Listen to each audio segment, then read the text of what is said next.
Well, good morning if you are somewhere in the Pacific Ocean or near the Pacific Ocean. Good afternoon if you are in New York City, somewhere along the Atlantic, on the western shores of the Atlantic. Good early evening if you happen to be in Dublin, Ireland, where my guest is today.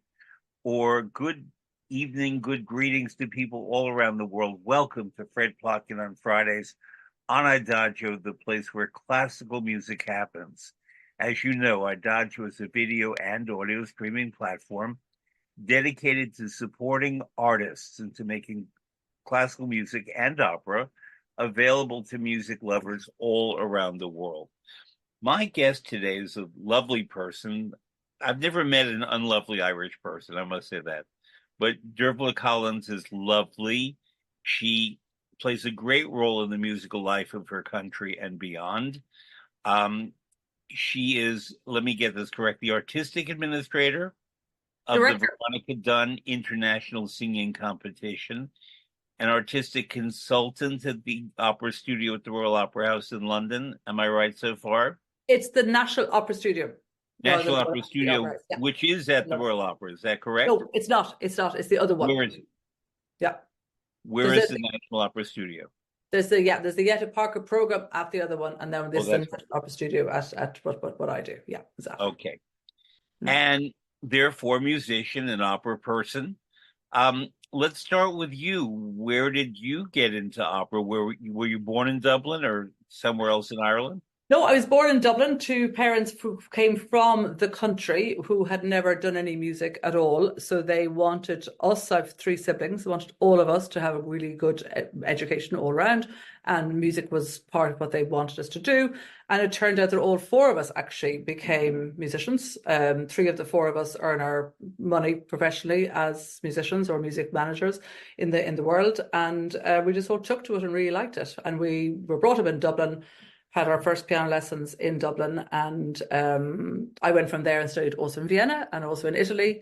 So I was studying solo piano for a long, long time, and I went to Vienna actually to study solo piano. And when I was in Vienna, I got the chance to go to opera, really, because there had been very little opera in Ireland at that time. I went to Vienna in 1989. I had only been to one opera beforehand. There had been more than one opera happening. It wasn't. There was the Dublin Grand Opera Society, of course. There was opera happening, but just not, as often. Or my parents weren't so aware of it. We used to go to the National Concertgebouw. Went to Vienna. Was very friendly with an Irish guy who'd come over to learn to be a repetiteur and to work as a repetiteur, called Jimmy Vaughan, who is now James Vaughan in La Scala, who's the head of music at La Scala. Yes. Uh, Let's and explain what a Jimmy, repetiteur is. yeah, he is amazing. He's just Let's a, but explain that's what what a that is. repetiteur is. So a Yeah. repetiteur is somebody who, when it comes to repetition, is to repeat. So it comes from being a rehearsal pianist in an opera house. But a repetiteur normally does a lot more than just sits in the corner and is a rehearsal pianist. They work very closely with the conductor. They work very closely with the singers. They know the score inside out. They could also be assistant conductor if their conductor's not in the room, be assistant choral director. You have to be a very good musician and absolutely adore opera, basically, to be a Mhm. repetiteur and live in an opera house and eat and drink opera. And so my friend James Vaughan was exactly that in Vienna, and he worked in the Kammer Opera first in Vienna and then in the Staatsoper, and he brought me to loads of operas, or he'd be working on them, and he'd get me tickets, and I'd sit sometimes in the house box and watch all these amazing operas. So I think I completely fell in love with opera there. I always liked singers. I speak German, I speak some Italian, and I was always interested in songs and in Schubert songs and Lieder.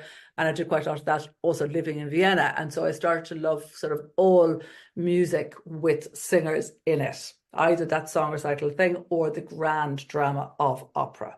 So Um, let me just ask, in Vienna, when you were going to concerts and operas, I don't ask questions like what was your first, but my question would be, what was the first voice you heard and of whom in Vienna where you really were just brought to a halt and how that voice arrested you and you just had to listen?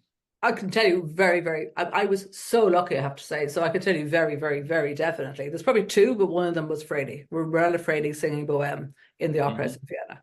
I mean, it's an obvious answer, but I probably wasn't even as aware how famous she was at the time because I wasn't an opera buff at the time. I was 20 years of age, and you knew very little about it. And she was just unbelievable, absolutely unbelievable in that. And the other one was Ava singing Salome and Electra, those two Strauss operas, and I was like blown away completely. So I worked a lot with both of those women, especially Morella Fredi, who was when I was very, very young, I was working in Italy, studying in Italy, and the first time I was given the chance to direct an opera, the cast had Nicolai Ghiaurov, Jose Carreras, and Morella Freni, and it was Verdi Simone Boccanegra. So no pressure. she really sort of was the formation of my learning my chops in opera, and then later on helped me. This is a long story short. Get a job at the Met. So she was fundamental to my life, and I agree with you about her as a singer. And as it happens, and people can find this on YouTube and on Vimeo, um, I conducted the last public conversation with her in America and Wow. at New York University. And you go to Adventures in Italian Opera, Morella Freni, and it's a beautiful document. Okay. And not because of me, but because of her. And now Ava Martone, who I got to know sort of at the beginnings of her career at the Met in the early 1980s, was very brash, very gifted, amazingly gifted. And she once said to me, and I want to know if you learned this from her. She said, "I could sing Salome and Electra on the same night." That is so funny, no, because I mean, I literally knew nothing about operas, and Richard Strauss, Salome and Electra are not things that you're automatically then going to fall in love with. But she was mesmerizing, and I'm sure she could have sung them both in the same night, Yeah. one after the other. That'd be a good double bill. The audience which might one be, would, which would you do first, Electra or Salome? oh God, I don't know if you could really follow Salome with anything, could you? Yeah, I think I would do Electra first, Probably, believe it yeah, or not. I think so. Yeah, yeah, exactly. She um, was incredible. But I mean, I was unbelievably lucky. And then I also heard there the wonderful, wonderful, wonderful Irish, giving the Irish singers a shout out, the two Irish singers, Suzanne Murphy, singing it was quite an unknown Gluck opera, and the unbelievable Anne Murray singing Sesto Inclemenza Tito.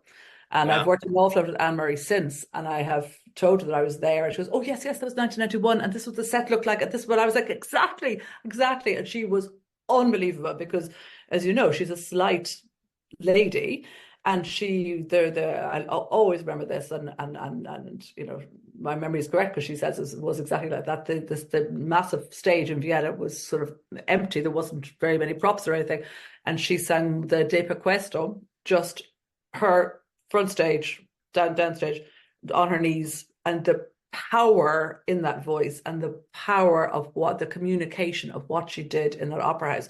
And I sort of sat there going, there's a little Irish lady who's like doing this in this hallowed ground of the opera house. And I was just like so completely, fangirling and Mhm. overwhelmed. It was unbelievable. And she didn't, like, I work so much with singers now. I know, or I think I know, hopefully, what they should or shouldn't do. She never tried to shout. She never tried to make a loud sound. She never tried to sing, not bel canto, to sing outside of herself. It was the power of the communication, the storytelling, the emotion, and the way she could spin the sound in that way. It's unbelievable, unbelievable. Yeah. So they are definitely my standout moments. I saw a lot of other things. I saw Fidelio, that was fantastic. I saw an Otello, that was fantastic. Uh, some amazing things. But I repeat, And then it was you kind of said a golden age. you studied in Italy. Where in Italy? I studied it. So I studied 3 years at the Hochschule in Vienna first, and then I went to Italy to study at Imola, so outside Bologna, the Accademia Wow. Pianistica. And I studied with an amazing Russian teacher called Boris Petroshansky, who had moved to live there himself, and Lazar Berman were both teaching there, and both shared a villa. Woke up one morning, and I was staying there the odd time. Woke up one morning to Lazar Berman practicing the most beautiful filigree bit of Tchaikovsky piano concerto through the wind, through the walls. I was like, oh my God, amazing. So that was a year of because just needed to get a bit out of my comfort zone, where I'd been a bit in my comfort zone before that, doing a lot of Schubert and Mozart and nice things like that. And that Russian teacher sort of pushed me into Shostakovich first piano concerto, because I was doing that here with the orchestra in Ireland, so he prepared me for that and pushed me a little bit out of my good Irish Catholic comfort zone and into, a bit more, which I loved and embraced. And yeah, so that was great. And then I actually came back then to Ireland. I got a job to start Before off. we get there, I want to go to Imola. Imola is a place that most people don't know unless you know auto racing. Exactly. They have a big event there. Yeah. Imola is in Romagna, so it's southeast of Bologna. And they also have the Enoteca of the region in Imola, and therefore it's a great wine center. And did you manage to taste any Italian wine when you were in Imola? I did. I did. I didn't. I mean, people often say, 'cause I actually lived in Bologna and traveled in and out for my lessons all the time. And people often say, "You're so lucky you lived in Bologna. It's so fantastic for food." It's like I was a poor student. I didn't really go to all the nice restaurants in Bologna, and but I didn't know enough about cooking either. I think maybe I. Okay, well that has to be revisited. I'm a graduate of the University of Bologna, Okay. and I learned a lot of my Italian food culture there. And one Okay. of the things I learned was, I suppose because I had a kitchen in my Yeah. apartment, I didn't eat out. I cooked at home. Okay. And I Okay. learned in the market Mm, about mm, food and food products and so mm, on. mm, But mm. Bologna is a remarkable music city, Yeah. that Mozart did a lot of his actual training, apart from his father, he did in Bologna. Yeah. Rossini studied in Bologna. Mm. They have what's called the DAMS, Dipartimento di Arte, Musica e Spettacolo, which we always call Italy's Juilliard. And I studied there, and it was one of the first, probably the first program in Italy that was a comprehensive approach to the arts. And Okay. therefore, many fine teachers would come there, and people like Franian Pavarotti and Rina Kabavanska and Ruggero Raimondi were Wow. in the area, Leonucci, and therefore they would come by and talk. Franco Zeffirelli came by, and Wow. that's how I became his assistant for a number of years, Okay. because he would come and speak in Bologna at the Doms when Doms was a new thing. Doms was also the first conservatory, I think, anywhere in Europe that incorporated film and film studies, and therefore Okay. the notion of acting for opera. Uh, they brought in film directors, so it was a natural to have a Franco Zeffirelli, or had Wow. he been alive, a Luchino Visconti, to come by. And this Wow. marriage of cinema Mm, and mm, opera lirica mm. really began not in Rome, but in Bologna. That's amazing. And So, yeah. Bologna has a wonderful Teatro Comunale, which was Yeah. built in 1768, and therefore older than La Fenice, older than La Scala, younger than San Carlo in Naples, and very much part of the Italian firmament of great opera houses. Yeah. And Yeah. because so many great singers and conductors, Toscanini, for example, came from Emilia Romagna, because other conductors, such as Claudio Abbado, found Bologna very congenial. Claudio Abbado lived he was not from Bologna, but he lived and died in Bologna, because he found Bologna a lot more open to his ideas, musically Okay. and artistically and politically. Yeah. And it's a wonderful, wonderful city. Yeah. It is a And if you university. didn't eat there, you're gonna have to go back. I agree with you. It's one of, because I now love my food and my wine particularly, and I did have nice wine there. But yeah, it is sort of a regret of mine that I didn't explore. I was living with a lady and her very, very elderly mother actually, and she used to cook for me sometimes, but it was quite plain and simple. It was lovely, but it just but she didn't experiment, as you say, and because I was living there, it wasn't my own kitchen, so I didn't really do that much. But what I did eat was delicious. But I will go back. I've been back quite a bit in recent times, but to Florence, but not to Bologna. So I'd have to Mhm. make up for that. It's very Yeah, special. I mean, as yeah, we know, opera was born in Florence, so that Florence was not the first great capital of opera, that was Venice, mm, but it was actually born in Florence in 1597. And we happen to know there are very few art forms where you can document where and when it was born, mm, but mm. opera we can in Florence. Amazing, So isn't it? No. Then you went back to Ireland. No, but to Ireland, had to have a job, so I started doing a little bit of teaching as my piano teacher is a very well-known pianist in Ireland and in America, actually, a man called John O'Connor. He's currently teaching in Shenandoah and places. He's living in America. He was a wonderful piano teacher when I was age 10, going back that way for a second, because he actually, when he was teaching us a Mozart piano sonata, he would say it has to be, you've got to make the piano sing like an opera. You have to go and listen to Mozart operas. And so I was listening to Mozart operas from the age of 10. I mightn't have come back to it properly until my mid-20s, but it was all in there. Literally, I'm on top of some of my old scores, go listen to Portia Moore and Dove Sonar, this kind of thing. He was fantastic. So anyway, he asked me to be his teaching assistant when I was coming back, which was fantastic, as sort of, because I didn't really want to be a piano teacher, or I didn't know what I wanted to do really. So I started doing that with him, and then I started doing some accompanying in the Royal Irish Academy of Music in Ireland. And then I sort of had a light bulb moment one day, because I was accompanying some of the instrumentalists and I was working with some of the singers. And I literally had a light bulb moment when I was going, I don't really know when I'm accompanying the instrumentalists, they had their teachers as well. I was literally just kind of being almost like a backing track, playing with them. And I was so unfulfilled. I was really frustrated. Whereas when I went into a room with a singer, they needed me so badly. They needed the languages. They needed the you're smiling, you get it. They had their singing teachers who could teach them the technique, and they needed me to do a whole lot of the rest of it. And I do speak good German. I just come back from living in Vienna and in Italy, so I had the right languages. I had French from school. I actually at that time also then went to Trinity and did some night classes in Russian, because I love languages. So I literally just one Trinity being Trinity College, a wonderful university in Dublin. Exactly. Yeah. Very, very famous and beautiful. And they were doing a really, really good, they still do, I think, good evening classes as well. So anyway, and so it worked out. There was another pianist in the academy, and she was very happy to sort of move over and take more of the instrumentalists. And I sort of then became a vocal coach in that kind of way, without and learning very much on the job, I suppose.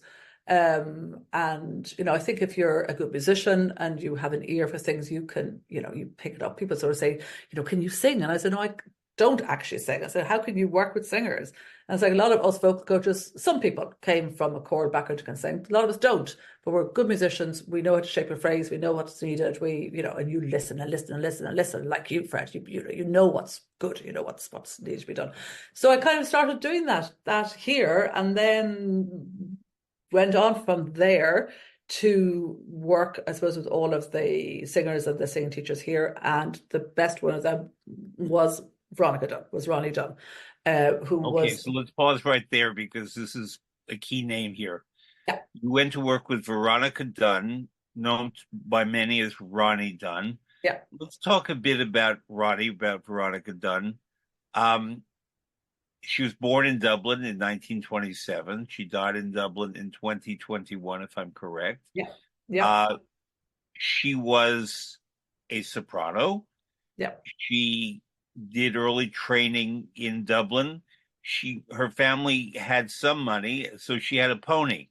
Yep. And she sold her pony so that she could go study opera in Italy. It's true.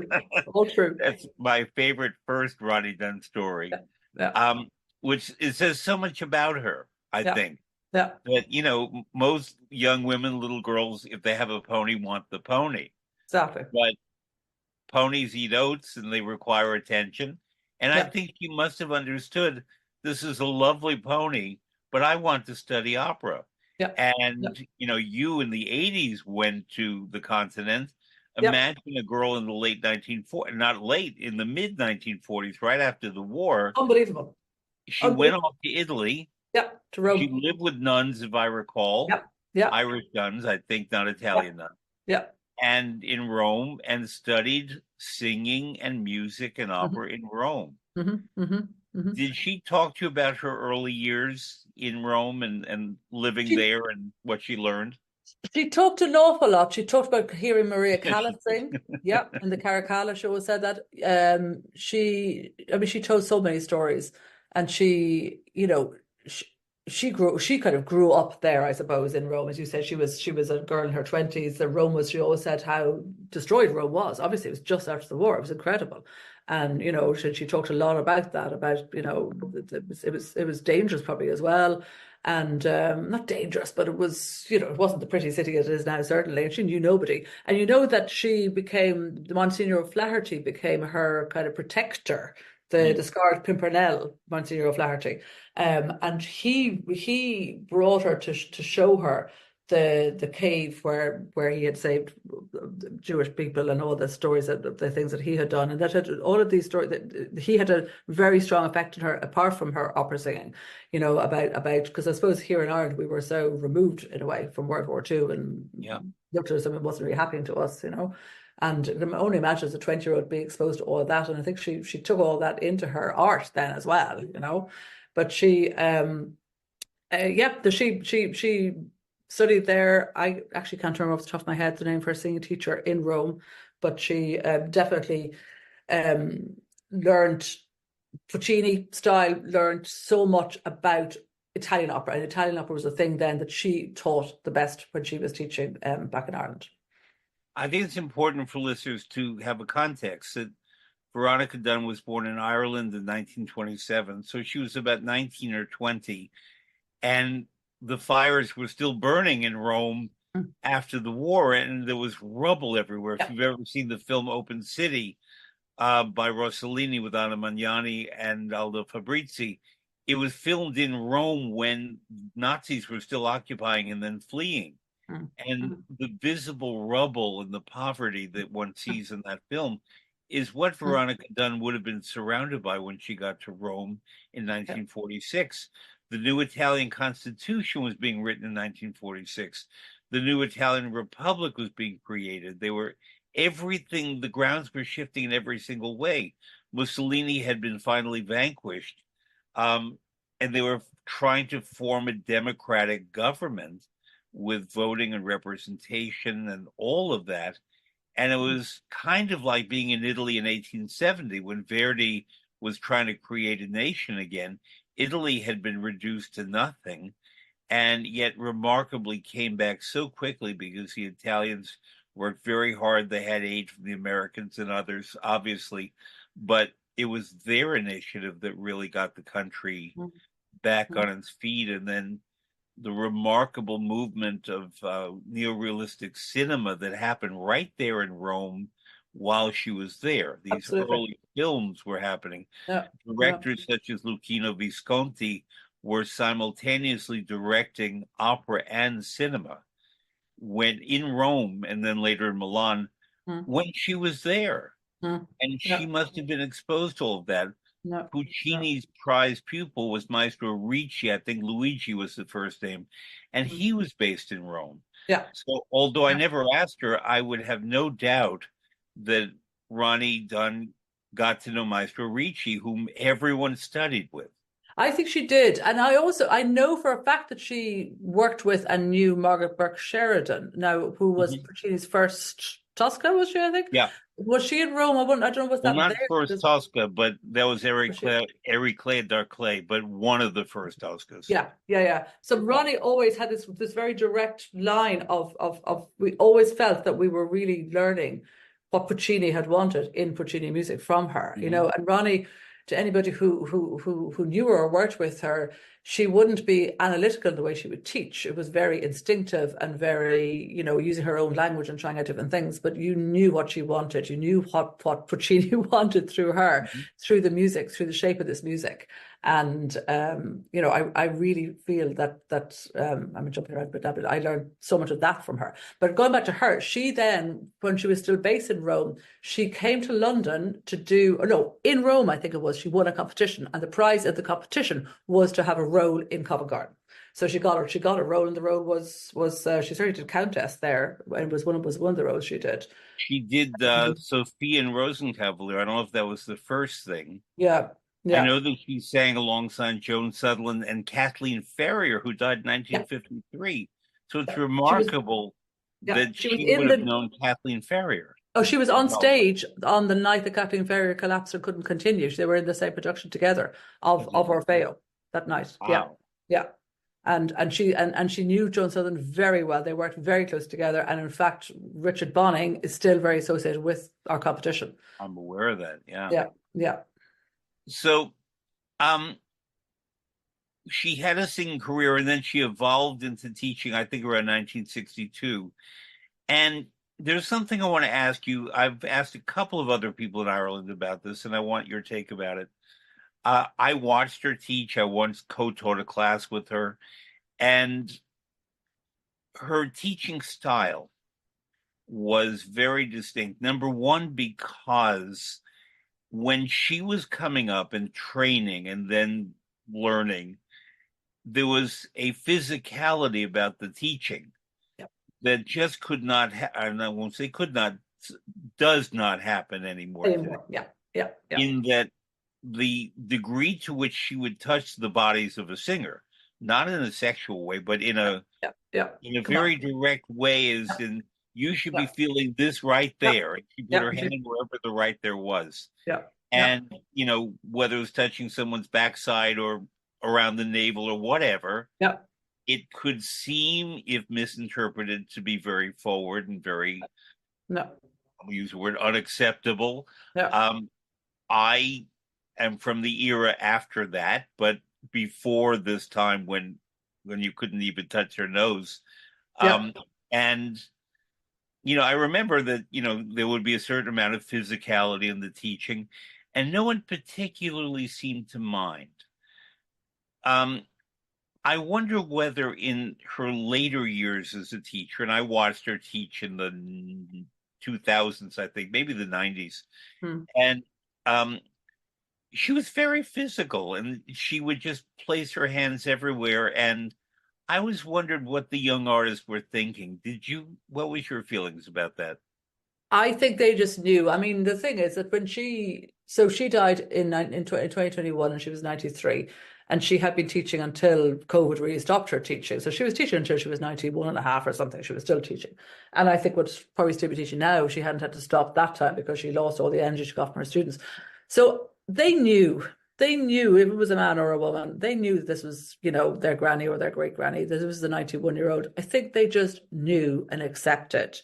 Because I thought you were going to ask me, did she ever stop doing that? And the answer was categorically no. She No. never ever stopped. No, I and saw it. I mean, people would know she'd do this sort of thing, and I mean, she I don't want to say she could hurt them, but she was really full on, and they would Yeah. so I'd be playing away some big aria with them, and they'd be really trying to, emote it and sing it and do everything, and at the same time she'd be punching their stomach, going, "No, come on, lovey, come on, more, more, more," and really demanding.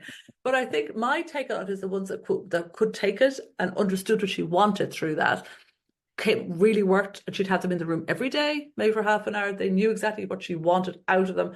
And the ones that it was just too much for, whether they didn't understand it or didn't like the physicality, quietly might have gone to somebody else. But the ones that stayed, really knew that, especially if she was getting older. And I would say some of them, I would say, look, you were very lucky that you are with her because she is now 90 or something like that. Grab that moment. This might be the last year, who knows? But they never, I would tell you, none of them ever came to me afterwards, and they always can to a vocal coach who's always quite neutral. Nobody ever came to me after any session sort of said that made me feel uncomfortable, or, and we've had plenty of that sort of since Absolutely. we come across it, yeah. But she never even said to them, like a lot of us now who are teaching, if we do get hands on ever, we'll always say, do you mind if I touch you? I'm going to come over to you now. She I would said, never may I do that. touch your pinky? Yeah, exactly. She gives it no warning. So she'd come along in the solar plexus and give this big kind of, come on. And they're trying, and some of them, they just couldn't keep singing. But they knew what she wanted, but that was her kind of language almost. I don't think she could have taught without doing it like that in a funny way, But it brings up an important question because, in effect, her teaching at the Royal Irish Academy of Music and elsewhere was such that she not only taught singers, but she taught a whole generation of singing teachers. Yeah. And a great part of her legacy is the fact that the Veronica Dunne method, whatever that is the way singing is taught in Ireland.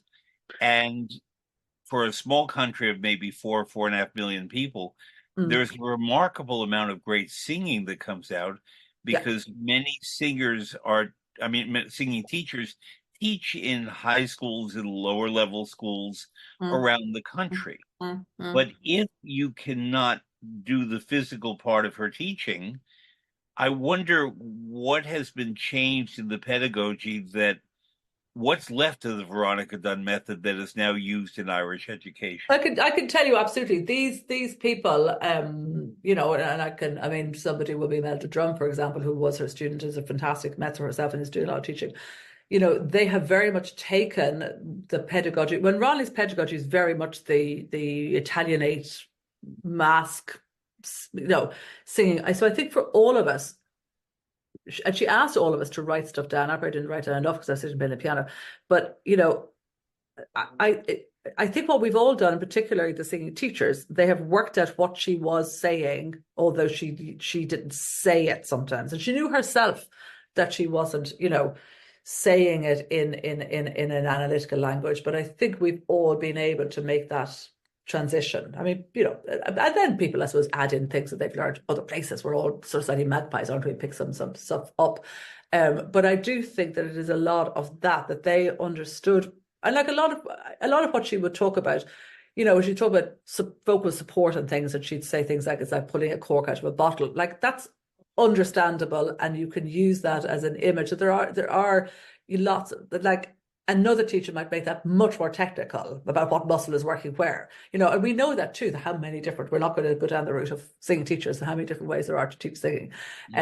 So hers was definitely not analytical, and so I think it's that. I think it's been taken and, explained in that way. And she would talk a lot about kind of a follow through, as if you were playing tennis and swinging a tennis racket, and so you're following through your note. That gives it the spin. So there are loads of beauties that, beautiful expressions that she did use, that you don't actually need to, check that they're. I mean, I do think sometimes that singing teachers do have to get hands on, whether that's controversial or not. They have to check if the singer is breathing out into their back using their, because sometimes they might think they are. But I think, I think everybody has just adapted a little bit in that way, sensibly. Not changed, I think, or I hope. I first met her thanks to Deborah Kelleher, who's the president of the Royal Irish Academy of Music, when I was in Dublin for completely other reasons. And I thought, let me go look at the Royal Irish Academy of Music. Let me see where it is. It's in a lovely building. And I went in, and as you know, Irish people are very friendly. And the guard at the door said, well, what's your name? I said, and where are you from? New York, and what do you do? And I said, and he said, well, let me call up Deborah to see if she's free. And I didn't know who Deborah was at the time. And Deborah Kelleher came down, and she's very lovely and wonderful at what she does. And she said, would you like to meet Ronnie? And I said, sure. I didn't know who Ronnie was.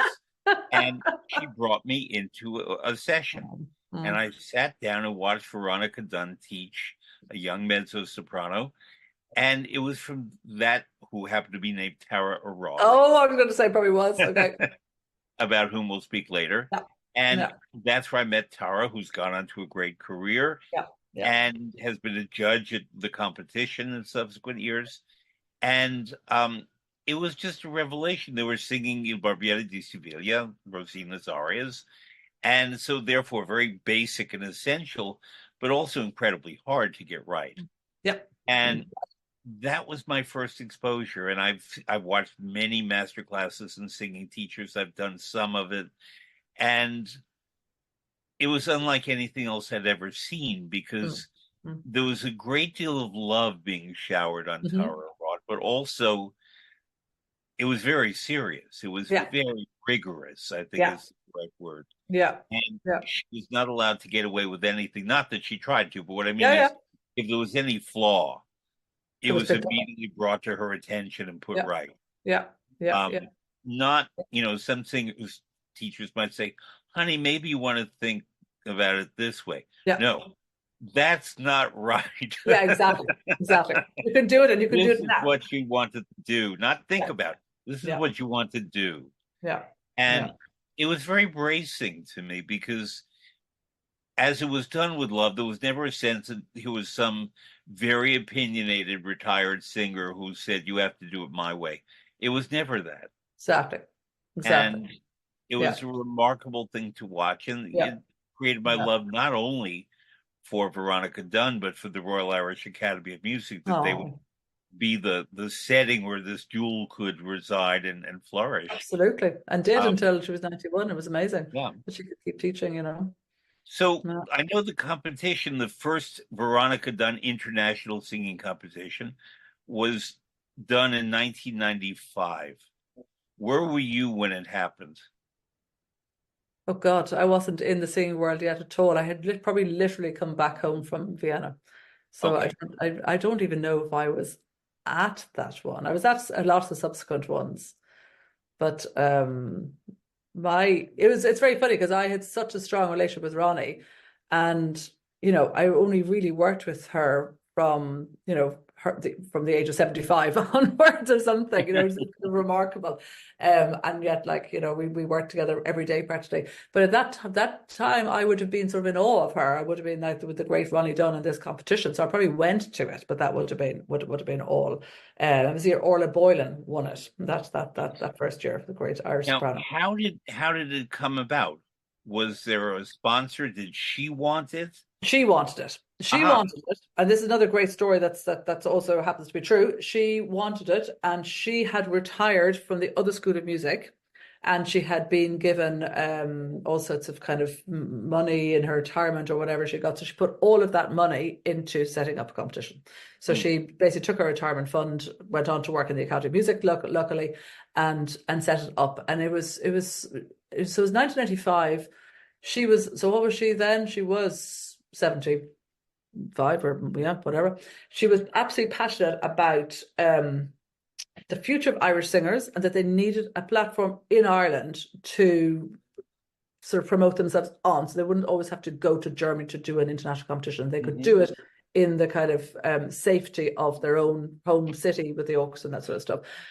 So she was very international looking in that way and wanted to have the best people on the jury and brought John Sutherland over at that time also on the jury.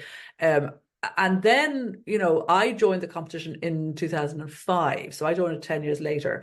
It was run in lots of different ways. It did sort of different versions of it. There was one year where you had to have an Irish or an EU father or grandfather or an Irish one or something. They did lots of different things with it. And then in the early 2000s, they decided to kind of make it a bit more professional, not professional, put it on a different footing. And they had the chairman, who's still the chairman, and brought me in. And that's what really impressed me with what they wanted to do and what I wanted to help them do was that international, just looking out, getting the best people. We know that we have good singers, and you've alluded to it. Ireland is very well known for we're storytellers. We're good at telling stories, whether that's in writing books, plays, singing, whatever it is. And it's just lovely to kind of reach out beyond the small island that we are internationally, bring the best people we can think of to a jury back here, attract the very best singers here, and make Ireland that sort of hub of opera singing for a while, and create careers, here, and really help people. And that was completely her vision. And the more I worked with her, then over the years, I worked with her on the competition, also then more and more and more in her room with her, with lessons as well. And she would always say to me, when she was joking for years that she was in the departure lounge and she wasn't going to be around forever. And she would say, no, please, please, please keep this competition, keep it up, make sure that it keeps going, because she was so practical. She knew that singers have to earn money. They can't just sing, and they had to earn money. And where are they going to get the money from, apart from a job in an opera house, hopefully, or whatever? And so, she knew that if you brought the right people on a jury here to hear them, they would maybe get employed in an opera. So it Hmm. wasn't all about, winning a competition, being a grand gala, but give them a job. She was incredibly practical about all that. And, she'd always give a little speech at any of our events, any of our fundraising events. And her speeches were always incredibly short and to the point. Basically, if you really love these singers, support us, we'll give them money, and then they'll go and get a job. And that's what it's all about. And she's right. So whenever I sort of talk about sort of the choice of jury, which she and I always chose for years, we chose the jury together. Now I do it with my artistic committee. To choose the jury to know what they're listening to have good ears, to be good musicians, but also people who can really help and find a good singer and say, I think, this is a great place for you. Be it in a chorus somewhere, be it in a small role, be it in a supporting role, or in a title role. But she I was so want to good. ask about a couple of basics. I went through and looked at the names of all the winners, many of whom I've met, known, become friends with, heard.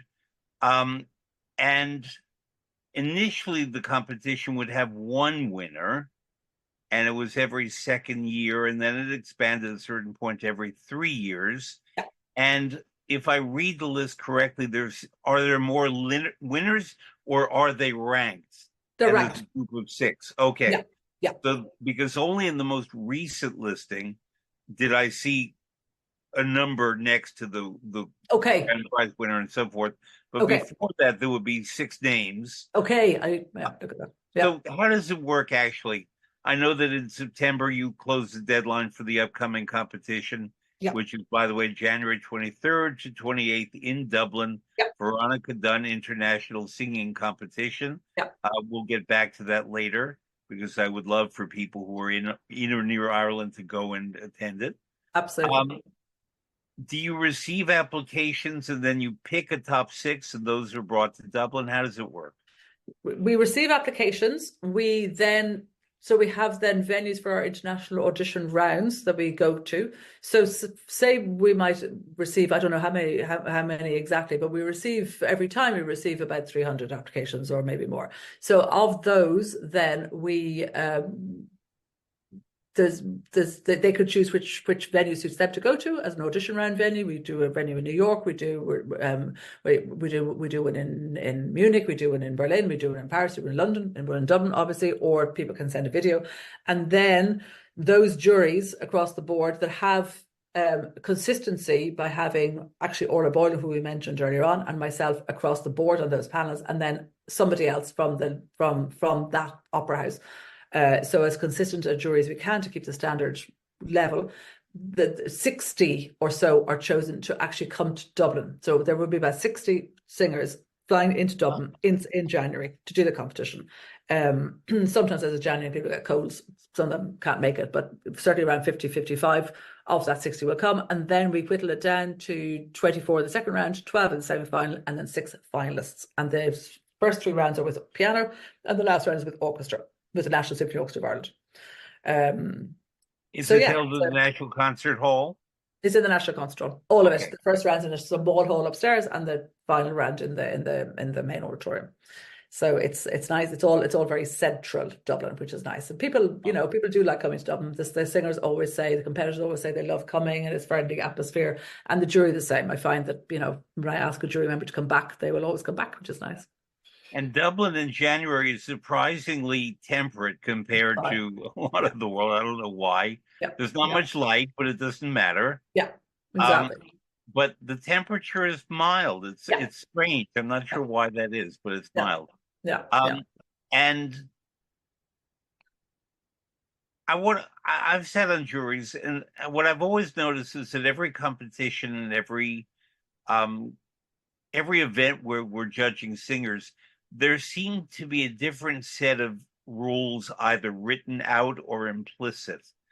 And I think it's very important to know because I, as a judge, have tried to bring my own values and my aesthetic to Mm. listening to a singer. But I can say that there are competitions in which the judges are encouraged to pick who's the best one today, whereas other competitions Mm. seem to be eager to identify a singer with a great Potential. potential. Yeah, yeah, Or, frankly, we are looking for a good tenor because yeah. there's always a shortage of tenor, and try not to have the soprano. Or in a certain country, let's try to have someone from this country be one Yeah. of the winners. Yeah, yeah, yeah, yeah. Look, we do try to, and I of course I would say this, but I do mean it. We try not to go down any of those routes. I don't really write down criteria for the jury. I talk to them and I say, look, I trust your ears. We want the person that you really think has that special something, is maybe, either is a star now, is going to be a star. You said something there, going down, no, not from the country. We do have a special prize in our competition for the best person under 25. So then, maybe they're encouraged then to give the actual first prize to somebody who's ready to go. yes, there's certainly a dearth of tenors, but that doesn't come into it. Oh, I know what I was going to say. For years, our first prize winner was a soprano. And I heard somebody say Yes. to me one time in London or something, "Oh, is that the competition for sopranos?" And Ronnie Dunne was a soprano too. And I was like, "No." And actually Ronnie always said she really wished a man would win it sometime. So we had all these sopranos, and then two times ago. So we just had, so 2019, and Ronnie was still alive. Will Thomas, who's a wonderful bass from Britain, won it.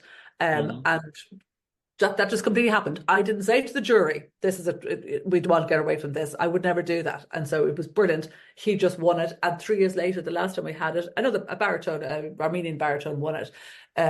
So we've debunked that myth, luckily, which is great. But it just depends on who's coming up. I mean, it depends on who's around, what talent is coming, and also ours happens every 3 years. So who is ready at that time? We are aware that being every 3 years, maybe you miss out on somebody who's ready in another year to kind of be brilliant to win it. So sometimes there's just more men around. And I mean, what I'm really proud of in our competition is since I've been doing it since 2007 was the first one I ran. We've had a Japanese first prize winner, we've had a South African first prize winner, Pumetsa Machikitsa, we've had an Egyptian first prize winner, Fatma Said, we've had Nadine Sierra, everybody knows, American first prize winner. So they were the sopranos, and then a British bass, and then an Armenian bass baritone. So I love the fact that we have this brilliant mix, and that nobody can ever say, or it is a competition for the Irish. And in fact, I don't run some competitions run like a pre-selection round to select the Irish to be in it. I don't. The Irish people just go through the normal procedure and get in, and they do well because they are good. And I said that part of the whole idea behind it is to raise the standard of the Irish singers by bringing all this other competition to their home ground. So they have to, they rise to it. But no, very much. And I've done kind of chats and interviews even about this idea before, about how do you select a winner, and what's the jury kind of told to do. And what you just said, I think, is true. You bring your own aesthetic to it. I do, I suppose, really try to put together a jury that I think are fine musicians, and are hopefully looking for what hopefully we all think is the right thing to look for, which is talent, musicality, somebody who you just believe in is going to have a career and is going to move people on stage. I think that's the thing, the communicating thing. And that's why in our semi-final, I'm very proud of the fact that it's not just arias, that in the semi-final you can sing a 20-minute program, and we very much encourage them to create their own program with songs and lieder and oratorio, that we want to see the artist in them. So we don't just want somebody to come out with their 6 or 7 top arias and that they bring to every single competition in the world.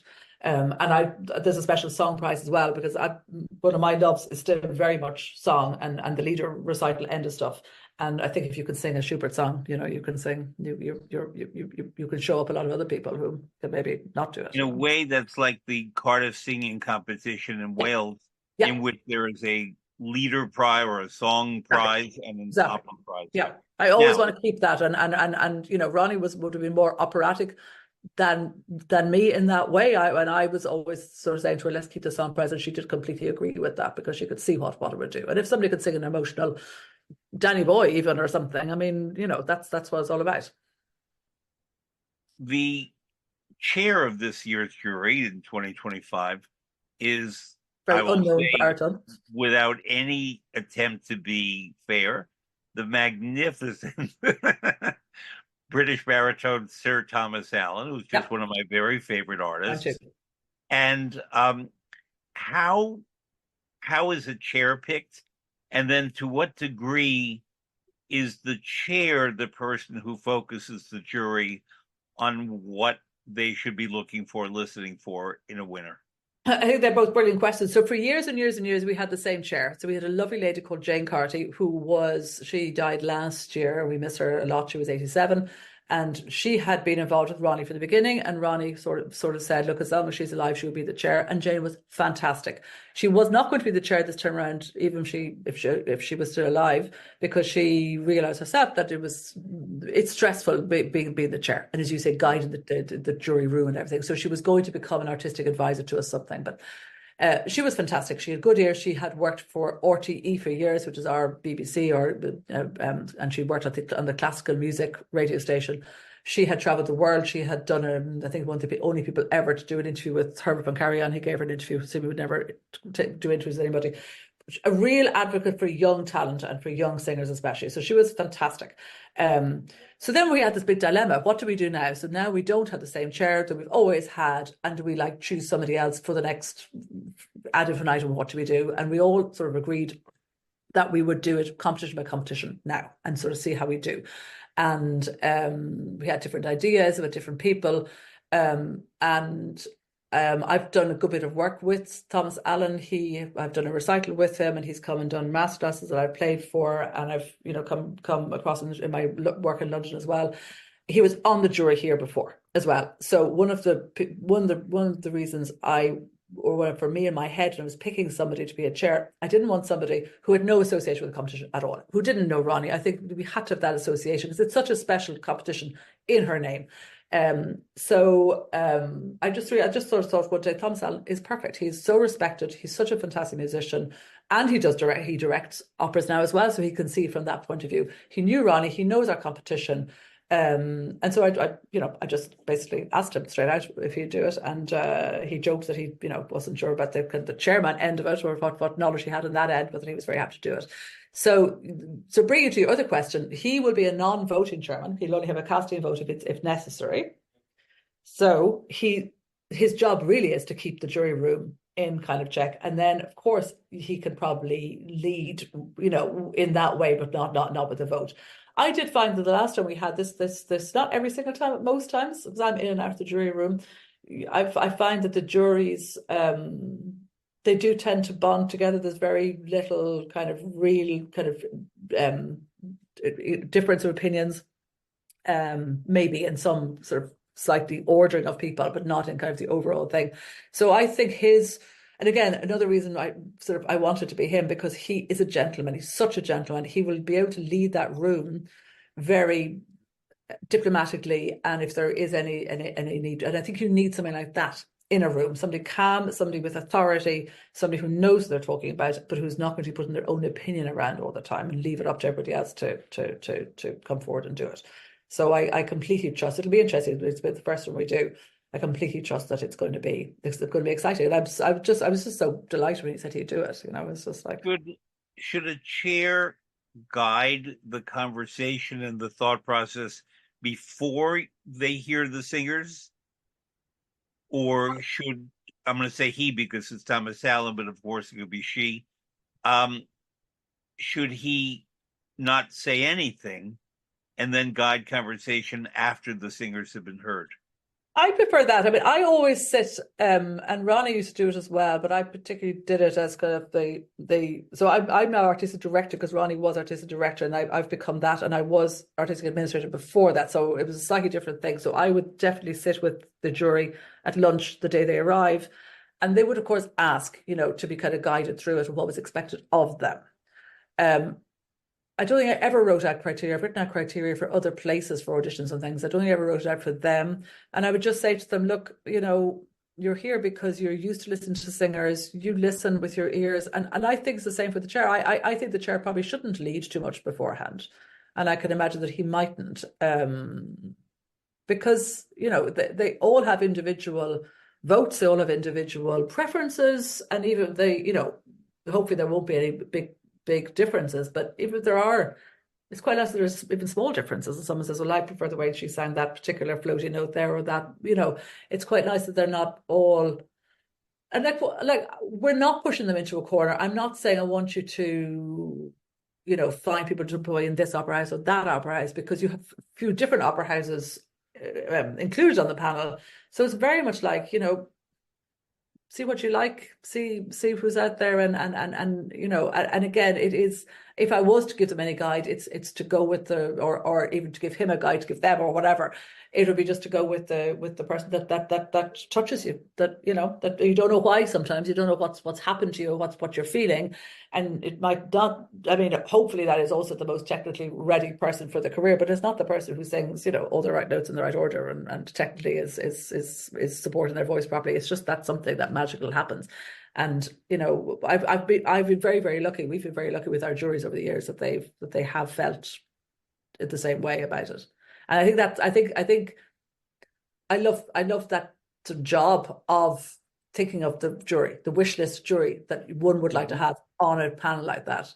And because when you're doing that, you're thinking hopefully in the right way about them being kind, supportive musicians, who really want to hear exciting young voices, and people who are passionate, I think, about exciting young voices. And I think that's the common denominator of the people that we choose to put on these juries. And they might be looking for slightly different things, as you say. One of them might be looking for a tenor in their opera house, but when it all comes together, they're passionate about young, new talent, and they're always sort of hoping every time they go to another competition or another audition that they're going to find, something really magical, whatever that is.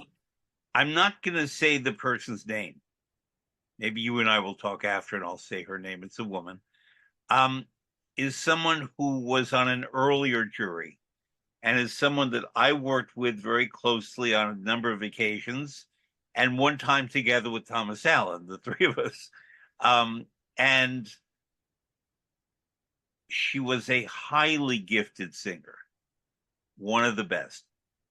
She is also a person of incredibly strong, I would say, intransigent opinions.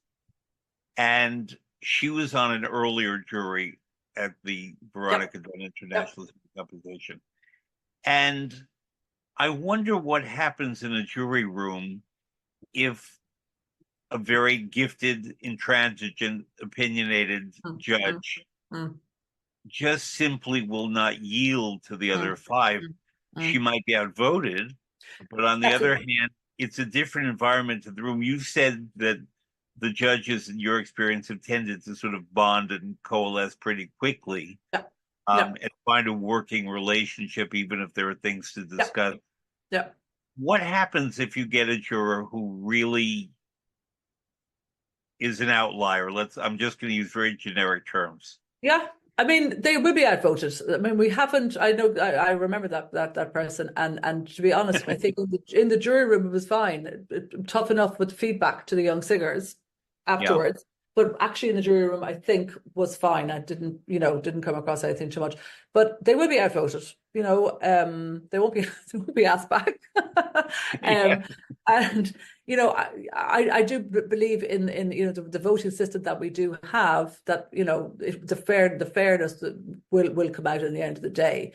Because we have had, I mean, it hasn't all been sweetness and light. We've had a couple of that last year and the year before with one particular person who was on both juries, very strong opinions, and not wrong, obviously not wrong, but just very slightly different from kind of the newer casting directors, maybe, opinions. And and I was there a few times, and opinion out of the table, talked about, and then just go, okay. Now, no hard feelings if people then didn't agree with them, and I think that's what's important. You don't want somebody who's going to sort of take it personally or but at the same time, they have to feel free, I suppose, to be able to air their strong opinions if they have them. And someone like the person you're talking about had the most amazing career, so you have to listen to that too.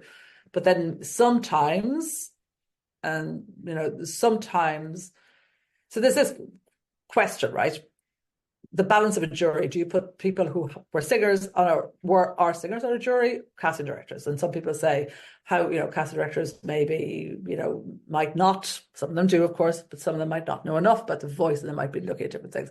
So how do you balance? So I do try to put a balance of singers and casting directors. It's ideal when some of the casting directors were singers. It's brilliant. I love when that comes together. But sometimes singers can be tough on other singers, so they know. Yes. So that's where I'm going to leave that bit with you about that. They are tough, and so again, when you're choosing a jury, you sort of try to watch that a little bit. So I'm looking at the list now I won't say their names, people can look them up, of the jury who will come in 2025.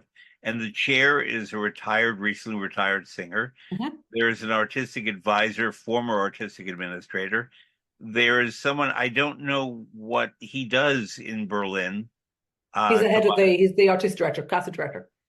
New casting director. There's been a lot of change in Berlin, so I'm not up to date. New casting director. One from Santa Fe. I think he began as a singer. As a tenor, exactly. As a tenor, that's when I first met him.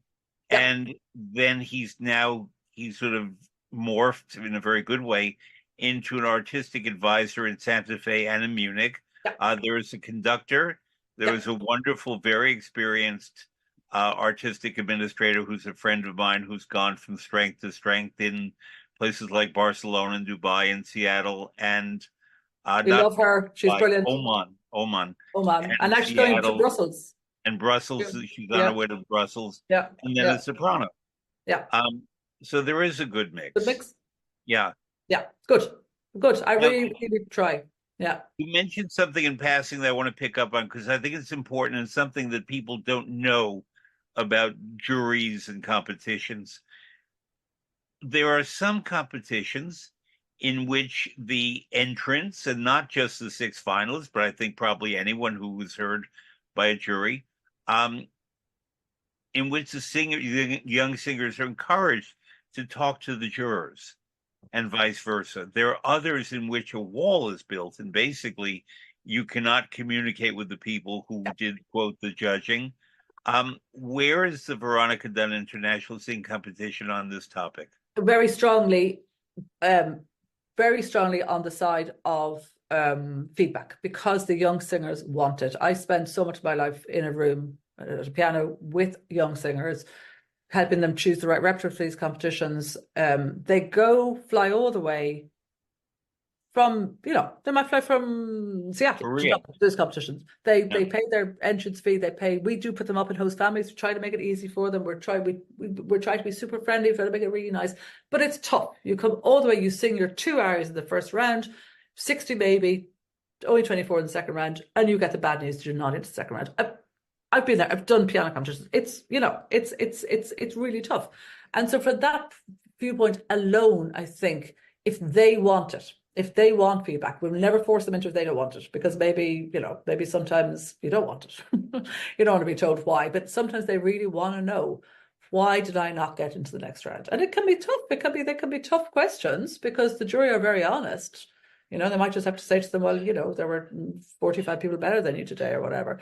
But again, we encourage the jury, and this I do say to them. I encourage them to obviously be honest, but to try to do it kindly and diplomatically, and not to just sort of send them out crying. There's always tears from one or two people, unfortunately, but sometimes the tears are cathartic or they're hopeful or something like that. And what I've also found, which is really, really lovely, is that, and actually the lady you just mentioned there, last is one of those ones, is that a lot of the jury members really want to do it. They really are kind and nice people, and they want to spend time when they're not. I mean, we bring them here, we put them up in a nice hotel. They're working really hard listening to singers all the time. And on the one day off, I asked them to go and do some feedback, and they could stay in the nice hotel. And they are so lovely. And they say, of course we will do it. Of course we will. And they understand the importance of that. And I think, again, there's what people you want on juries, the ones who understand to be kind and nice to these young singers, So that's what we do. We do it. We do it after. So we don't have time. I've run through all our rounds really quickly because, again, to get a good jury, I need to have a short competition. You won't get really busy people if you have a big 2-week competition, I find. So we run through all the first few rounds, so there isn't a chance until between the semi-final and the final for feedback. So on that day, whoever is left here, some of the first round people might have gone home already. They're still here. We tell them in advance, if you want to make sure that you are still here, that'll be the day that we set it up. And we've adapted our ways of doing it over the years. And some of the jury members were very good actually with me, and they gave me some tips from other competitions, logistically how they do it, like in one big room in different corners or going into separate rooms or however we do it.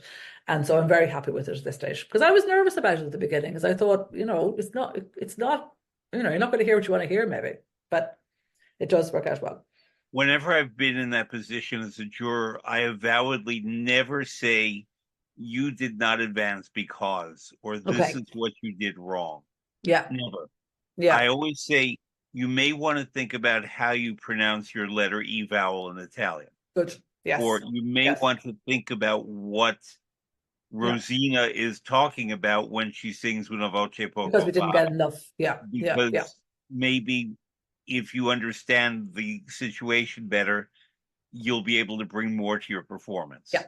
And then if I know the aria intimately, I will say, this is what I think Rosina is talking about. Yeah. The subtext. And she's Yeah. defiant in this moment, and Yeah. she's wistful in that moment, and so forth.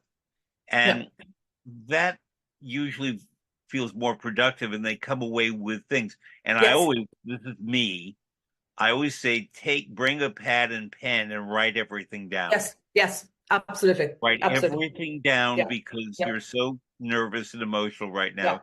You'll You're not forget. going to remember. You're going to Yeah. remember the Yeah. Yeah. Yeah. emotion, but not the Yeah. information. Yeah, no, that's very good advice. And as Yeah. you say, I mean, that's the whole point. If they come all the way, sing for 10 minutes, at least then they can get loads of, um, really, really useful, helpful information from all of you people who know what you're talking about, which is why you're there on the jury. So Do you? it's an important, I would never not have it there. I would feel, I would feel I was shortchanging them big time. So I'm becoming very technical and logistical here. When the singers, the 60 who come to Ireland, come, do you ahead of time have a list of the music they plan to sing? Yes, Who who plays the piano for them? yes, good question. Who is that? It's a very difficult job. So we had Yeah. two fantastic pianists 3 years ago. So I've asked the exact same two to come back again because they were so Okay. good last time. Yeah. Okay. And they do send in a list already. So if there's anything weird and wonderful or obscure, they can go and get out the Thomas Adès greatest hits or whatever they Yeah, need to. that's Yeah. the point Yeah. is that, if you put Rossini in front of someone, they could probably do it. Yeah. But if you take, Yeah. I don't know, Alban Berg's Yeah. lost Yeah. songs, Lulu. No, no, maybe no. they don't have that at the top of their list. Exactly. Um, No, it's and, tricky. and then, of course, there has to be the agreement about the key and things like that. Yeah. Do the singers get to rehearse with the pianist before they come out and sing? Okay. They do. So they do get to rehearse before the first round, but there isn't a chance before the second round. So they have to just speed rehearse for the first and second round. So it's mostly a top and tail, a little bit of speeds. What am I doing? But we do. And because we've got two pianists, we can set all that up. So we encourage the singers to come a day earlier than, or even 2 days earlier than the jury, and we do a meet and greet with them. They meet the pianist, and they have a good rehearsal at that point. And then we have another rehearsal in place just before the semi-final then, so then they can go through particular songs and things that they can have a look at. And does the singer do the same program from the moment she arrives to the finals, or are there different? Okay, that's I know. I've been discussing this today with lots of people. It's all different. All different. So we actually require quite a lot more repertoire than some other competitions do. And some people then, get their bee in their bonnet and go, oh my God, I need so many arias. I'm like, well, it's not that many, because anyway, so we do two arias in the first round, another different 2 arias in the second round. The third round's a 20-minute program in which you have to sing another 2 different arias again. So we're up to 6 arias, plus a song or two, or whatever else you want to fill up your 20 minutes with to show you Fred Plotkin, Dearbhla Collins as the artist. Final, you do 3 arias with orchestra, and only one of those can be repeated. So basically, if your best aria in the world is, let me see, your best aria in the world might be Don Fatale. excellent, not yours, but mine. Okay, Don Fatale.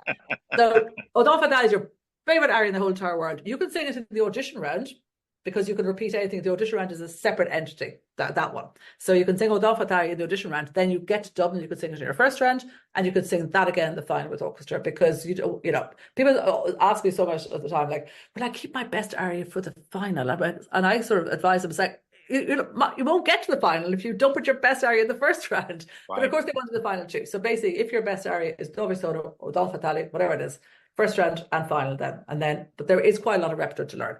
But sometimes singers are too, treated like snowflakes. So I need to teach them a bit of resilience. Get out there and learn those arias. I say, come on, you should have 10 arias in your back pocket, I say to them. Do the judges have advanced knowledge of what the singers will be singing? Yeah. Some of them don't need to, or don't really look at it, or don't really ask about it, but they do. They do have it. And we also print it all in a big program. So there's a program printed that has all that repertoire in it. So yeah. I mean, in my case, I would want it. Yeah. Because what if it's an aria I really somehow don't know? There are some few operas I don't know. There are a couple of Benjamin Britten operas I don't know. Yeah. I've never had the experience of learning. Yeah. Yeah. And therefore, if one of those would come along, I would have to prepare myself to know something about it, so that I could properly listen and judge. Yeah. Yeah, no, it's great to have a list. I prefer a list too. At least if you look at the list and you say it's all fine, then you don't have your heart and you're not worried about it. No, they do. They would all have that beforehand. We used to give the music, or we used to ask the competitors to supply music for the jury, and now we don't actually, because I noticed that they were never looking at it. And so No. again, now if there is something really unusual, I would say to them, "Would you like a copy of that while you listen to it?" Hmm. Because I know myself, I was just in London last week running an auditions short course, and somebody brought a very beautiful aria from an opera, an Oscar Wilde opera by, is it Morrison, an American composer, and Hmm. an aria called My Lovely Rose, My Sweet Rose. Really beautiful canto. I didn't know it at all. And so you're listening to all these auditions all day long, not having to open a score. This comes along and you just can't help yourself. You want to open the score and just look at it to sort of Yeah. see. It's not judging what he's doing, but you just, if you don't know, it's just nice to have it there. And it's lovely to come across new things. And I know I always encourage people to include a couple of new things as well like that, because juries like it. Juries like to be challenged too with some new. Sometimes, Yeah, sometimes, yeah. because I mean, I recently attended, I was not a judge, attended a competition in which a very gifted baritone brought music that no one had ever heard. Okay. And we were all sitting there. I think even the jury may not have known this piece. And we were trying to make out the words and Mm, be exposed to the melodies and yeah. everything.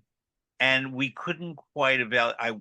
I'm not a judge, but with my You, of judge's hat on, I could not course. evaluate what I was hearing Yeah, because I was trying to understand what he was yeah. saying. Yeah, yeah, yeah. No, no. I think if people bring something unusual, that goes in the second or third round. You don't put that first, because and evaluate is a very good word actually, rather than judge. You can much more easy, and that's why we all love a Mozart aria, because if you're listening to a Mozart aria, people often wonder, why do audition panels like a Mozart aria?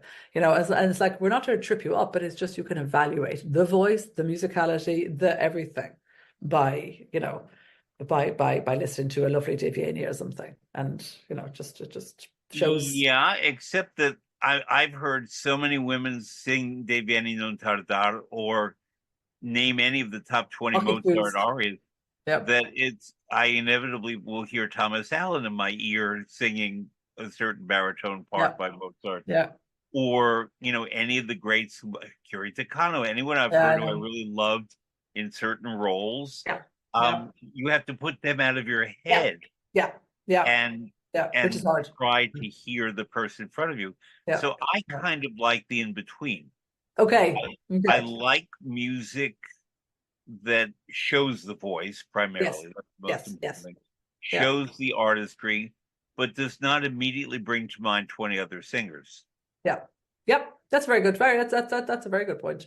I bear that in mind with any suggesting I'm doing a repertoire to people. Yep. Because Yeah. when I sit down with singers after they did not perhaps get on to the next round, Mm. one of the questions I will politely ask with the proper Mm. intonation is, why did you pick that aria? Not Exactly. why did you pick that aria, Exactly. but why did you Yeah. pick that aria for Yeah, your yeah, yeah. But you could have chosen all these other ones, I know. And look, because that's part of it. That's such an art, isn't it? I mean, again, this course that I was running last week, there was such a big question in it. And somebody brought Salce Salce, the aria from Otello and Desdemona. And it's so stunning, but it's not an audition aria because it's stops no, and starts, and there's anyway. And again, I think also your other point is true, that you have a singer in your head for that particularly. yeah, But it's because glorious. I'm always happy to hear a Rossini that I don't know, that I've not heard often, especially if it's a Yeah, mezzo soprano, because it so completely shows the voice yeah, and what she can do that I don't need to know the dramatic context, which is usually I'm facing an obstacle, but I will overcome the obstacle. That's basically most Rossini mezzo yes, soprano arias. exactly, exactly. And I will sing lots and lots of fast notes to show you how I'm going to do that. um, I love Rossini. Some people don't really like Rossini, I think, and oh, I I love I, I Rossini. I love Rossini too, and I love playing it on the piano. Like it's very orchestral. It's very just but it's such fun. It's such It fun on the is piano. And you fun start to build up, and you start from nothing, like La Colunia, and you go go go go go. I love it. Absolutely love because the thing about that, the orchestral or piano part of a Rossini aria, is it's the thought process of the it. character. Yeah, This is yeah, what a lot of exactly. people don't understand about Rossini. They think, Exactly. oh, I have to sit through this music until she sings No, again. No, No, no, all of no, her emotion and all character and development completely. happens in that music. And if a singer stands on the stage, she may have to change her facial expression a bit. But Exactly, what is exactly. happening is it's welling Here, up within her until vocally it explodes in the most exactly. magnificent way. And then she joins the orchestra. No, no, you sound as if you're in my coaching room. I'm always saying that. I always say, what do you think we're doing at the piano with the orchestra? We are being your thoughts. That's what we're doing. So don't switch off or think you're going to fight us. We are with you. We're the same person, you know. They often do switch off. They do. I They have worked do. with They many do. young singers and some not so young singers who basically, you know, 2 bars before I start singing again, and then their face lights up. Exactly. Exactly. No, I have no time for that. I give out. I stop and I give out. um, a lot of singers, young singers who I work with, when I ask them, "Why did you bring that aria?" Yeah. My teacher told me to. Yes. Yes. Yes. Exactly. And this is a I said to very somebody last week. complicated thing when you're judging. I mean, I heard one very, very, very famous, magnificent mezzo soprano bluntly say, "Well, honey, I think you should get a different teacher," which is something I would not say. You think it? My thing, this fantastic Yeah. mezzo just said, "Honey, I think you need a different teacher." But then she went on to give recommendations for what to look for in a Okay. teacher and what this artist might consider and how to unlock the Yeah. problems that the Yeah. this artist believed the singer, I'm sorry, the teacher instilled in the singer. Um, Yeah. it's a very delicate thing too, because when you read the short biographies of the competitors, I hate the word, but they are competitors. Yep. They are. Um, It's a competition. it's a bit of like reading a horoscope that what their foundation is. If Yeah. so and so studied here and learned languages there Yeah. and did special classes with so and so elsewhere, you begin to understand what Yeah. made them. Yeah. Yeah. That's true. If It's you true. know the backgrounds of the schools and the young Yeah. artist programs Yeah. and Yeah. where they may have It's participated. still hard to suggest repertoire because sometimes they ask you just based on that information nearly and having heard them sing two arias for repertoire ideas. And that can be tricky because I think you need to have worked with them longer to really know that. I mean, you can have a sense, a very strong sense that what they're trying to do is too big or too small for them or whatever. But sometimes I find myself in that situation. You go, look, I don't want to, start saying throw out that area, do this area because I don't know your voice well enough, And if they're asking too many people, then too, it's also not good. They've got to sort of know the small team around that they do trust to ask these questions of, and themselves in a way. The question I often ask when they ask me that is, what language are you most comfortable in? Yeah, yeah, And yeah, if it's a native English speaker who says English, I don't say, no, you want to think about Italian or German. mm, mm, I'll say, let's start thinking about English mm. language, because the English language presents special beauties with special obstacles Yeah, yeah, other singing languages don't. yeah. Diphthongs. Whereas, if it's Italian, it's usually there's a lot more room to move within the Yeah, Italian. yeah. Nice pure So vowel. Nice. Yeah, I ask many of my guests to recommend from the Adagio catalog either performances or singers or both. And we added to the website, to the web page where Dearbhla Collins will appear in this case. And we have Tara Arot, we have Margaret Price, we have Morella Franey, we have the Brahms Liebeslieder with 4 wonderful singers, and we have Veronica Dunne. hmm Let's talk about some of these singers. Let's start with Margaret Price, actually. I know we would go to Ronnie, but let's start with Margaret Price. Well, I've never actually heard her live, but I just know what I just think her voice is magnificent and what respect she's held in, and I think I really really wanted to include the Desdemona aria because Ronnie, I don't know if she sang the whole row, but she sang that aria lots, and I sort of came to know that aria in her room, and I just think it's an incredible aria. Um, Mia madre aveva una povera ancella, the Willow song from Big Willow song, and then it goes Learning on into the Hotel. Ave Maria prayer if you want to. And does Damon know she's going to die, and she's talking to her maid, and she's remembering this simple song, and it's just it's one of those sort of earworms for me. It just gets stuck in there. And I just wanted to find a really good recording on Adagio, and that was I listened to the Margaret Price one, and it just absolutely cut through to me. And I wish I had heard her live because I never actually did.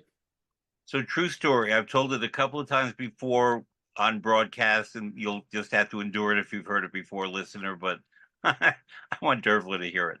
Um, when I worked at the Metropolitan Opera, I was performance manager, and sometimes I was out in front of the house. Often I was in the wings or backstage with artists, depending on what the need was. And Margaret Price, who did not sing often at the Met, came to sing Desdemona in Otello with Placido Domingo as Otello. And Margaret Price did not necessarily have immediate full confidence in her fellow human beings. She could develop that confidence, but her default position was one of suspicion. In contrast, am I putting that elegantly? Yes, I think it's gorgeous. I think it's brilliant. um, in contrast, she had total faith in her golden retrievers, and she had more than one. And I don't want to name the wrong name, but it was either Princess or Contessa. I forget which one came to New York on this particular visit. But Margaret Price always wanted the golden retriever to be in the wings, in this case on stage left rather, and for the whole performance.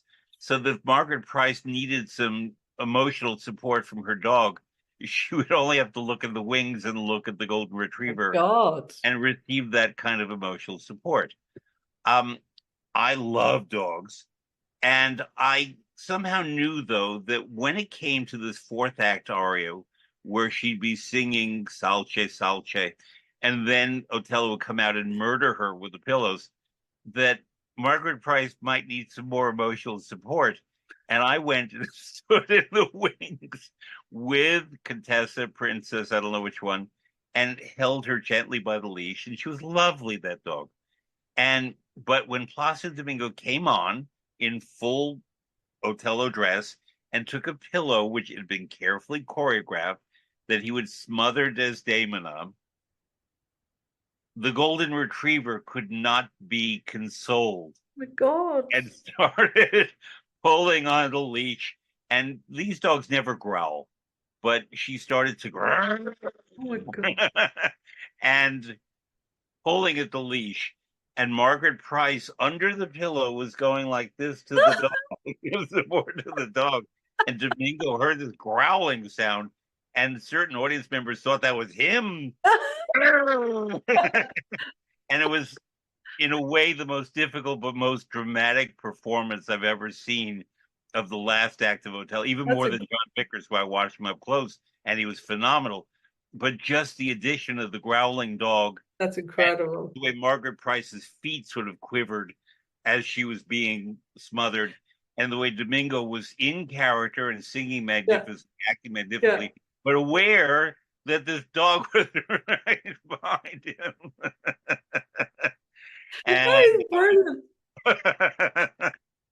And that's what I went into the arts to do. Yeah, exactly. They're the stories. I love those kind of stories that no audience member ever sees, you know.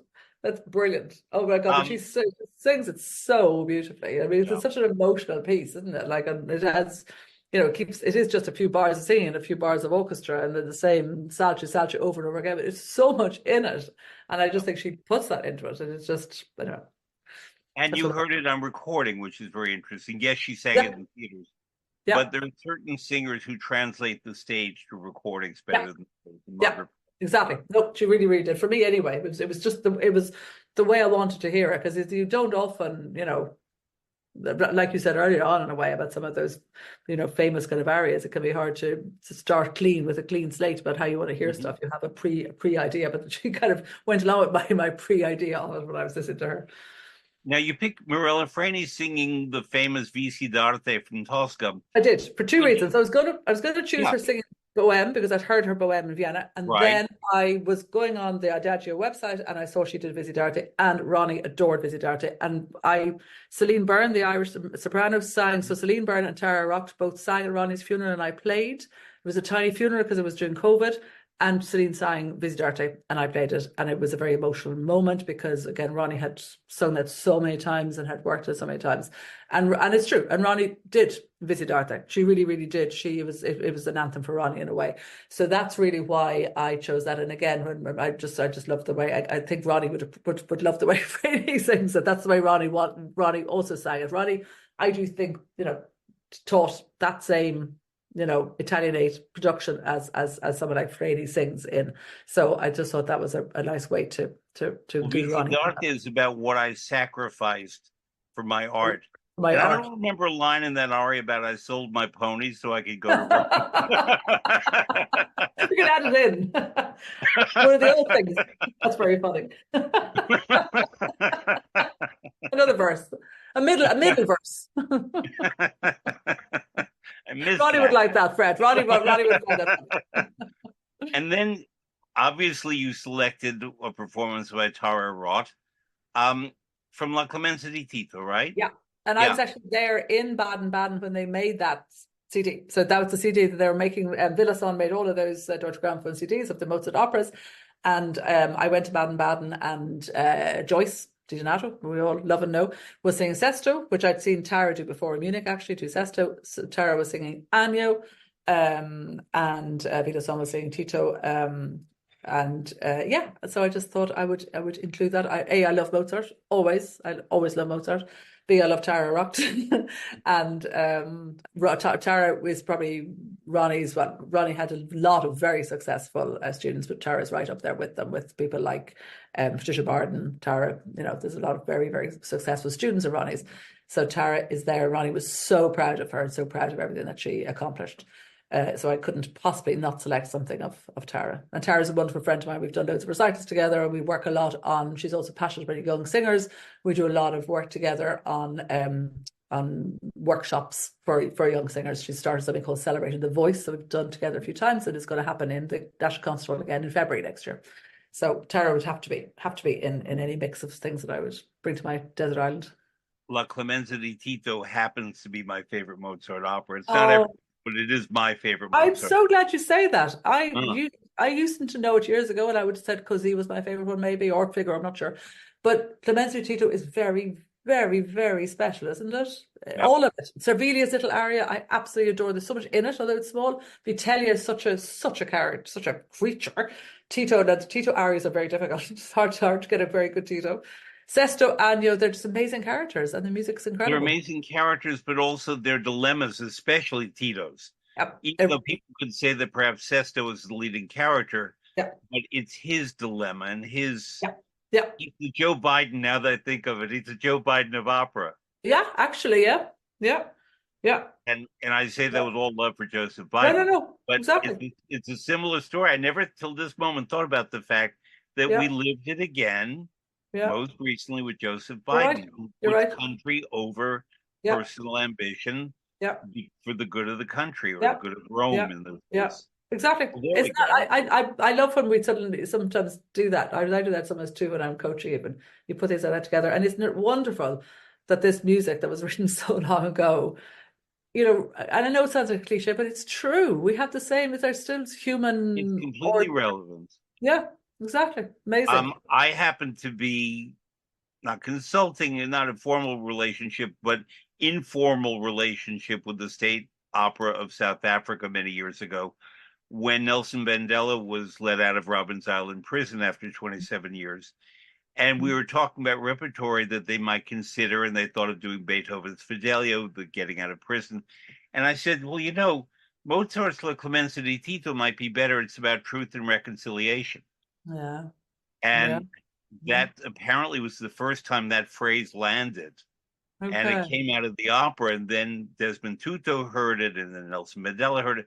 And I'm not taking credit for it, but I do know that the seed of truth and reconciliation happens in Mozart's La Clemenza di Tito. And I think that's why, and now Joe Biden, that opera keeps speaking to us the way, for me, very few other operas do. Definitely, and even the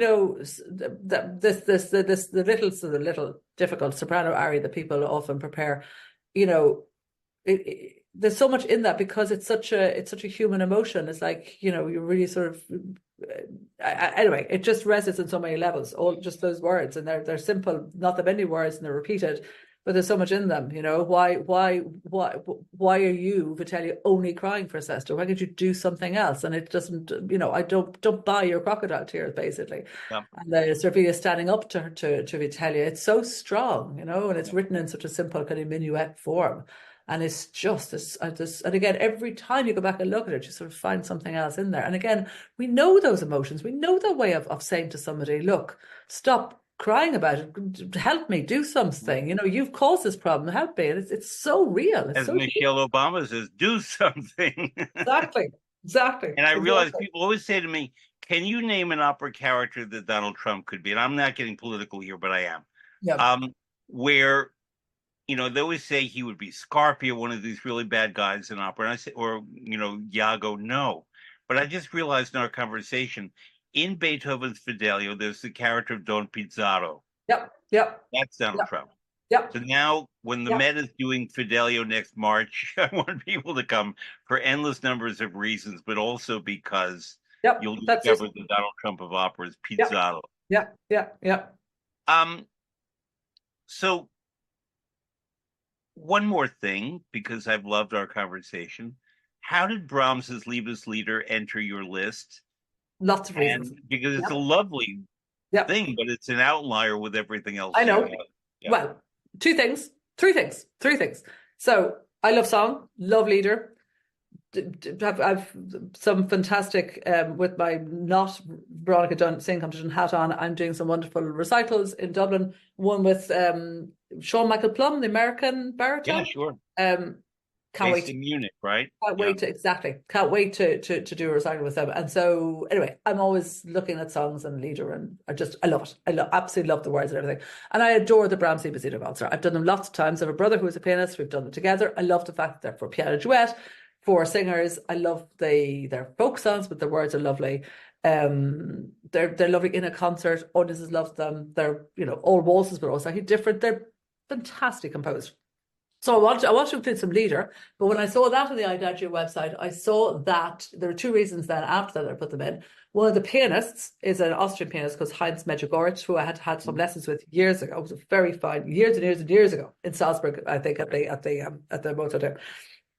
Very, very fine Austrian pianist, and I hadn't really seen his name for a while flash up. And the most important reason is the mezzo in that recording, who's Brigitte Fassbender, who is unbelievable. She has given Tara Aracht some mentoring and coachings, and I have been and I mean this, so honored to be playing for those and for some others. So I've been in Brigitte Fassbender's apartment in Munich a good few times playing at lessons, and she's such a lady. She's such a musician. She knows so much. She doesn't show it off. She just loves music. She just wants to make music better. And I've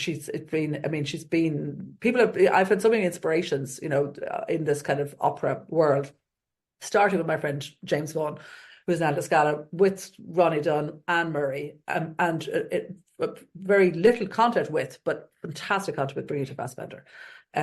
Just amazing woman. I mean, one day I went in and I was playing for a lesson in there of Rosenkavalier. Somebody was going through the whole of Marschlin with Brigitte, and she sat there in the chair, and we played through the whole of the opera, and she sang not just all of the Octavian bits, but she sang in all the Baron Ochs. She sang in basically all the words, not even looking at the score, just sitting there. And I was like, I am so flipping lucky that I'm sitting there. I'm trying to play really well and keep up and still watch her and listen, and and she's still like, we were all involved in this conversation together. I was just amazing. I was with Dad like 4 hours later. I go like, I'm so, overwhelmed and with kind of information and I was exhausted, but like happy. So that's fine. A long answer, who I've been in the presence of and I've been at rehearsals with, but I never got to know her. Is an incredibly inspiring artist who also went on to do a wonderful job running I think it's called the Tyrolean State Yeah, Opera in the Opera House in Innsbruck, Austria.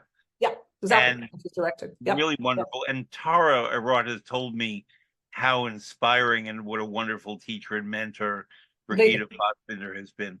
This is completely. part of the musical life, I call it Planet Opera, where part of it is that we meet all these people. We don't Yeah. necessarily connect with or get inspired by all of them, but when you find that one or two persons, for me, one of them was Tito Gobi, Okay. um, you just it changes everything. Completely.